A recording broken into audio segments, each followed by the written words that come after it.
আসুন ইংলিশ শিখি।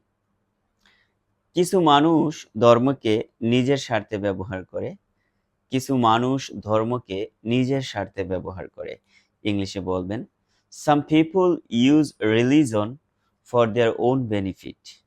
Some people use religion for their own benefit. এরা ধর্মের নামে ব্যবসা করে। এরা ধর্মের নামে ব্যবসা করে। ইংলিশে বলবেন, They use religion to make money. They use religion to make money. এরা ভালো করেই জানে এদেশের মানুষ ধর্মভীরু। এরা ভালো করেই জানে এদেশের মানুষ ধর্মভীরু। ইংলিশে বলবেন, They know very well that people in this country are deeply religious.